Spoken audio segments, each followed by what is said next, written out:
Hope so You can do it, Riz. I believe in This is you. so good, though. Good, bro. We're just talking story. You're right, you're right. Yeah, hanging out. Yep. Okay, here we go. Cheers. Check. Check 1 2 microphone. Check 1 2. What's up, guys? It's your boy Riz, aka djrsd, representing from the streets to the seas, 88.1 FM, KZSC Santa Cruz, and I'm here with the main man, fresh from the islands, Jordan T. How you doing today? Hey, my brother, I'm blessed to be here, man. Thanks for coming all the way out and doing this with me right here. I appreciate you guys. Man, it's a blessing. If you guys didn't know, my brothers was the former backup band of Jordan T called the Mango Kingz. Can you describe working with my brother and his band? Oh, man, I love those boys. You know, I've known them actually a long time. You know, when I first started coming out from the islands was in maybe 2011, 12. Maoli was the band. I was playing guitars with them, and we did a show in San Jose, actually, and that was the very first time I would meet the Mango Kingz, and they would support us on that show. And it was, I can't remember it off the top. There's a lot of venues, but I remember meeting them there, and we started to link up, and I was like, man, these guys are cool, you know, we got a lot of, you know, similar vibes, and I started doing my own music. I played with Catch a Fire for about a couple years, did a bunch of world tours with them, and then decided, man, I write a lot of my own music, can I start to put it into albums, start playing my own shows, and, you know, it's always been a passion. Found the Mango Kingz, I said, hey, boys, I know we jammed a long time ago, but you know these songs at all? And I sent them the set list, and we started to do a couple shows together. And then after a while, I kept coming back out. I said, Bay Area, get a lot of love. There's a lot of Polynesians out here, a lot of island reggae lovers, you know, and a lot of island people in general, which was really exciting for us because we're like, oh, yeah, we see that all the time. But to see it in the mainland, in the middle of the city, and then see all these islanders come out to the show, pack it out, I said, man, got to keep playing the Bay Area. They get a lot of love. And the Mango Kingz are killing it too. They just released a new single I heard and they went out to Oahu, recorded with some of the same guys that I recorded. So yeah, we're all friends and family. Can you describe what was the best festival or tour you've had? Ooh, of all time, it's hard to put that into words. And since we're talking about Mango Kingz too, they were actually a part of all these big festivals that I played. The last two Island Vibes in San Diego. And I was with like Anuhea and a bunch of other Spawn Breezies and, you know, a bunch of legends and Paula Fuga. The biggest one that I did with them was Cali Roots Fest. Cali Roots Fest last year, 2016. I was so blessed for the opportunity to jam there, and man, yeah, it was super fun. We had a really good turnout at our stage, and it was our first time debuting over there, and everybody kind of get the little nervous jitters, you know, like, wow, this is crazy, you know, we're doing it. And yeah, it was a huge success. And you can see some clips from that, actually. JordanTMusic.com. Boom. Plug it. Plug in that. JordanTMusic.com. Can you describe to the fans watching what is the experience like on this current tour? Oh, this tour is pretty cool. This tour we're supporting our boy Sammy J, Sammy Johnson, the legend, the vocal beast. He's an animal of his vocals, man, and we're just blessed for the opportunity again to be there, and mahalo kia kua for that. And yeah, we're excited. We played last night, was our first show, Discovery at Ventura. Pretty cool spot, bro. A little bowling alley / venue, so you can bowl and then see a show. Boom. That's a good day. we got a long ways to go still yet. We got about 3 more weeks left of tour, so. Do you have any expectations for this tour specifically?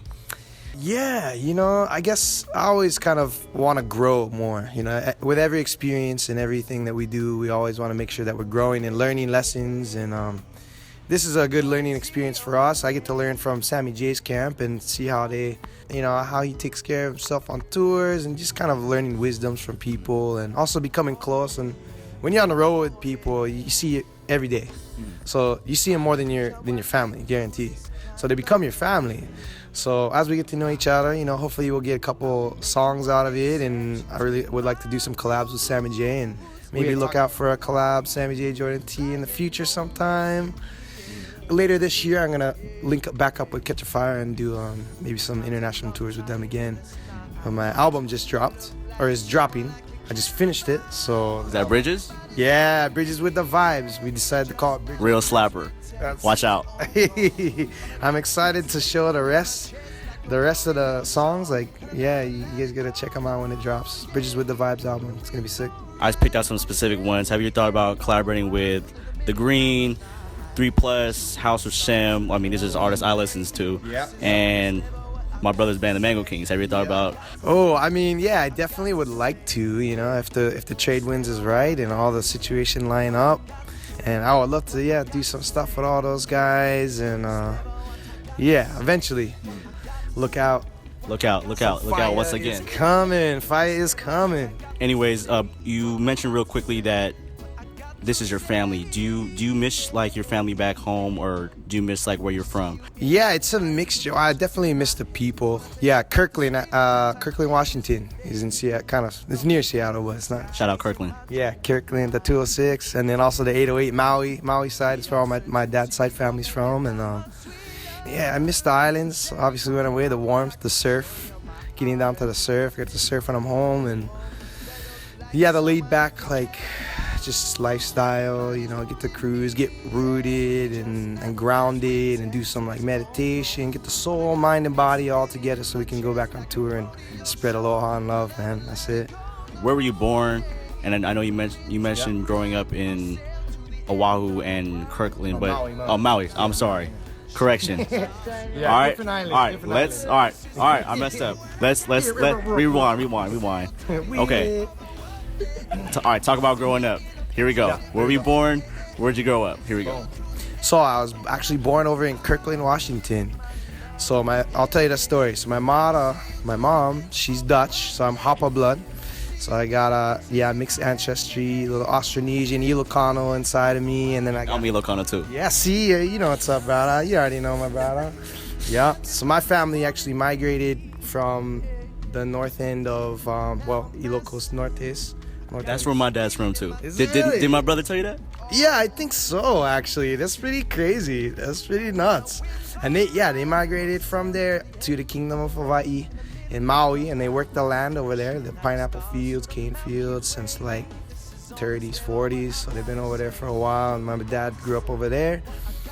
He moved over, or met my mom in Maui, and then they moved over to Seattle to be closer to my mom's side family where I was born. My older brother was born in Maui, and then I ended up being like, man, I gotta go back. I gotta go back. Every time I left the islands, I got sad, and I said, you know, I feel a pull. Gotta go check out my dad's roots, you know, and my family over there, and connect with that. Most of the time growing up in Seattle area, and but we would go to Hawaii for like months at a time, you know, make sure we stay connected with the family, and then eventually after college, I said, I had my mainland fix. I'm good. I'm gonna go for the islands now, and now I live out there full time. So besides making music, you mentioned surfing. Like, what else do you do? What are your hobbies? Hobbies. Oh, I used to actually be a sailor, taking people on catamarans, take them snorkeling, you know what I mean, and show them all the cool fish, take them diving, and then.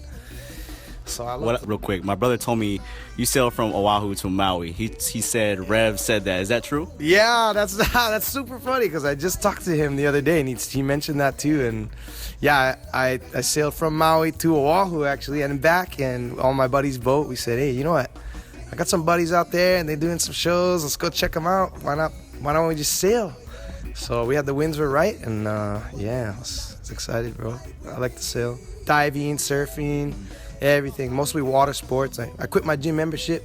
I just do water sports, swim, you know, need outdoor. You say you sailed catamarans, and you said that you sailed from Oahu or Maui to Oahu and then back. Yeah. And I read up on something. Did you do it for like a concert? And what was it, Trinity? That was Trilogy. the Trilogy. But actually, it was on here. I'll just hold it for you. This one was actually on my buddy's boat. He was a co-worker on Trilogy, and Trilogy Excursions was the name of the boat. And yeah, we just, we go sailing all the time, and we said, hey, that's what we do for hobbies, is we go sail around Molokai, and we said, hey, we never did the channel yet from Maui to Oahu. He's like, you want to do it this weekend? It was kind of one of those situations. So we said, yeah, bro, let's go. Let's pack up the gear, get a cooler, and we'll bring some fishing lines. So on the way over, throw out some lines and get some fish, eat some fresh sashimi right there. Oh, Yeah, so we decided to just do it, and then yeah, a bunch of the boys was playing some concerts, so we rolled in, jammed a few songs, and yeah, it was maybe like 3 years ago when it happened, but I'll do it again, guarantee. It's fun. What would your like perfect conditions be, like surf-wise, like the best day, and then what kind of board would you take out? Well, like what kind of fin setup and like, you know, shaper, the whole lot. I want to know. I'm really curious. I'll tell you, actually, before I came on this tour, I tried to get as much surfing as I possibly could. That's what I always do, like soak up as much ocean and mana as I can before we get landlocked for 3 weeks, yeah. But in the winter time in Maui, the waves get pretty big on the north side. That's where they have like peahi, which I don't surf because I'm not that good. There's a big wave, yeah, scary. But I surf for like waves that are overhead, double overhead, and I'm 5'6", so you can do the math there, whatever that is. So when it's like 10, 15 feet and light Kona winds, so that means like winds from the south, and that makes the North Shore nice and glassy. So it's glassy and the currents don't really move around, so you can just sit in one spot, set up right. And I like to go left because I'm goofy, yeah. See, you're goofy too, see? Goofy's the way to go. I know, right? Yeah. Yeah, I know. He does the surf reports for our radio station. Oh, okay, that makes sense, yeah. We was in Santa Cruz earlier, seeing kind of small, like 1 to 2 over there, yeah. Yeah, but yeah, before I came out, I went out and it was like, I think the ideal where it's like you don't have to worry about survival is maybe like, I don't know, 8 to 10 foot's pretty fun, and that's like a little bit on the bigger side to like thick wise, you know, so that's like 12 foot faces, I don't know, 12, 15 foot faces. But if it's glassy, then it's easy because you can just drop in right on the shoulder or right at the peak, and it doesn't really matter, and still get the power, but glass and long fun rides, big faces to move around. And I would take out my it's a Lost board, one of the Mayhem ones.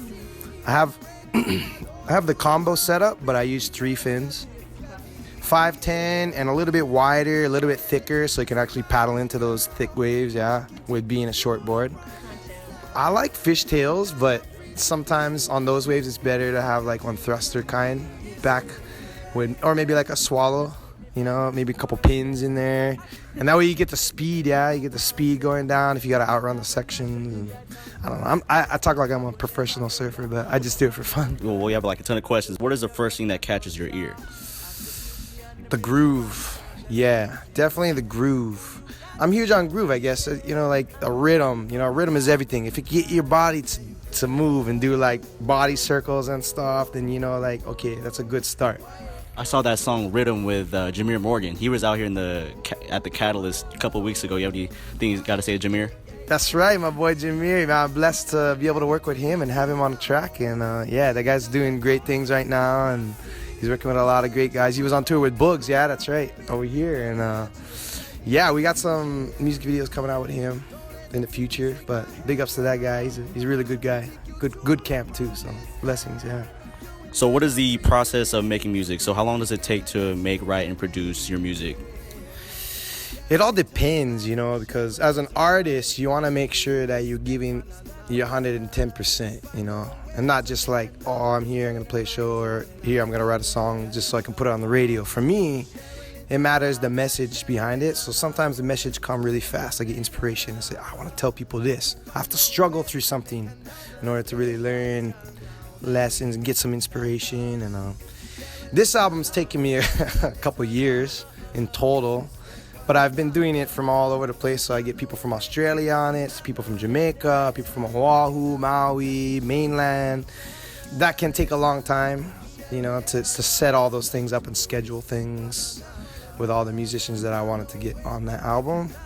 But other times, you know, sometimes I'll write a song and it'll be done in like 5 minutes, the whole song, you know, from the instrumentation all the way down to the lyrics and melodies, everything done. But Do you have someone who inspired your music? So do you look up to somebody? oh, guarantee, man. A lot, you know, I grew up listening to a lot of Motown and like kind of old school Hawaiian stuff, like Cecilio and Kapono and Kalapana and, you know, all these legends, Fiji, Catch a Fire. I grew up listening to them, but my biggest guitarist influence is this guy Tom Morello. He plays with his band Rage Against the Machine. I love his guitar work, and he's really creative. Like he makes his own pedals, builds his own pedals, and makes his own tones, customizes his own guitars. He doesn't pay anybody to do it, you know. Yeah.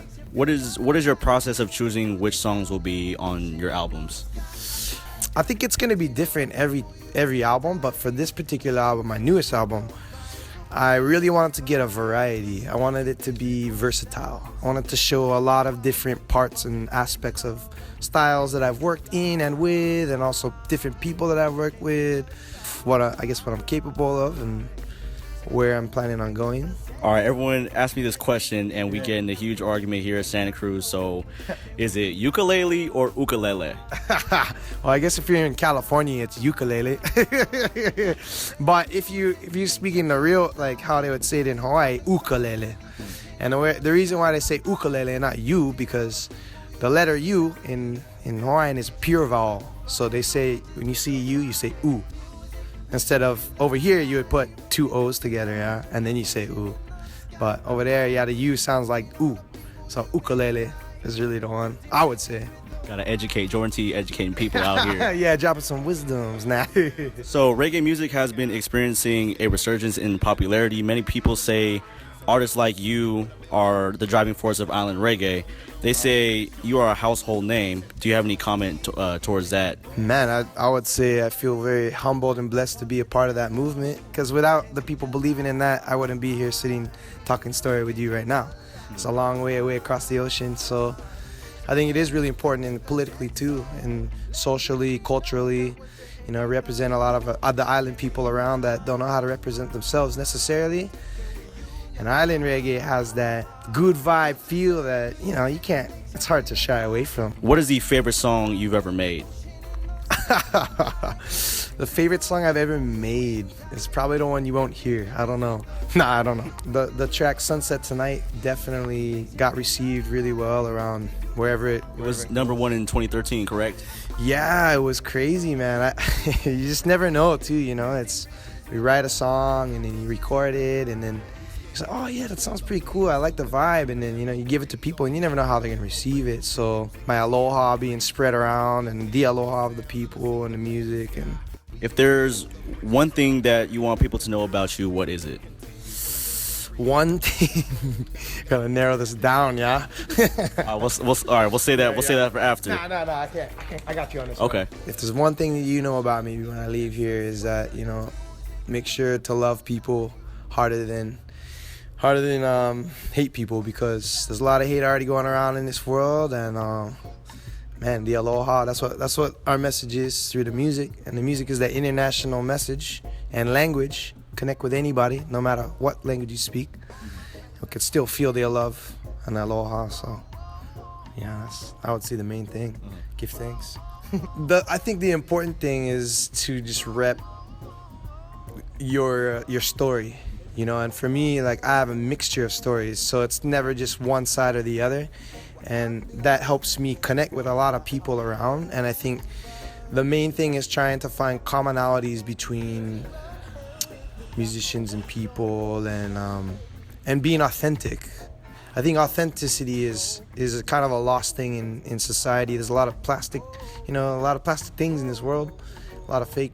Even in the pop world, you know, there's a lot of people that are on stage singing that aren't actually singing.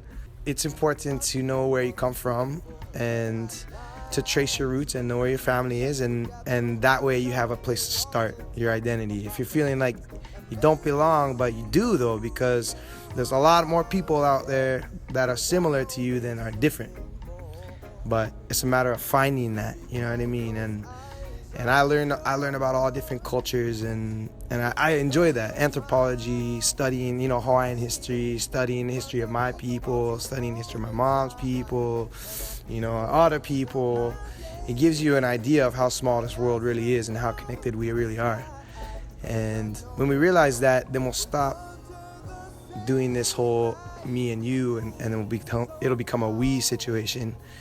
And that's the unity that island reggae can bring. And actually, I know a lot of, you know, Asian she's a Japanese artist, Likomai.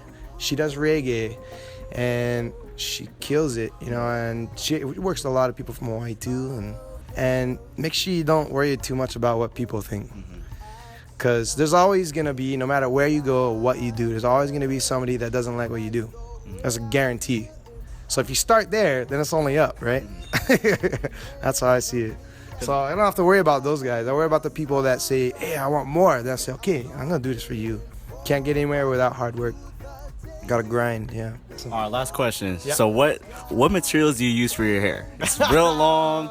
My brother's hair is almost the same length. So what is your process with your hair? Let's see. Man, honestly, I shampoo and I condition it. You know, if I get real sweaty, like after shows, I gotta wash it because all kinds of bacteria and whatever get stuck in and start to stink. And I shampoo, condition, coconut stuffs. That's always good. Yeah, coconut oils are good. Yeah. The seawater, honestly, like I feel like it cleans my hair out. So when I go surf and I just like get pounded, you know, I get caught on the inside and I'm all the way down. We'll get them later. We'll get that hair. Yeah, exactly. But now you can see this is from like the seawater. I just didn't cut it, so it was getting really nappy and gnarly and started to dread itself. So as long as it's not dreading itself and it doesn't stink, then I think I'm doing a pretty good job. I think that should be it. Jordan T, thank you so much for this opportunity. We really appreciate everything you do for Pacific Islanders in music, and hopefully, you know, you're gonna make it big, and we'll for sure be spinning your tracks here at KZSC Santa Cruz. And hopefully this fool will be in my house soon, because the band Mango Kingz always practice you guys' sound. I wake up to it, I go to sleep to it, and then hopefully, you know, you can pop up one time to the house. So guarantee. It's my first time meeting Jordan T. So big shout out, man, legend. Thank you guys. Yeah, aloha.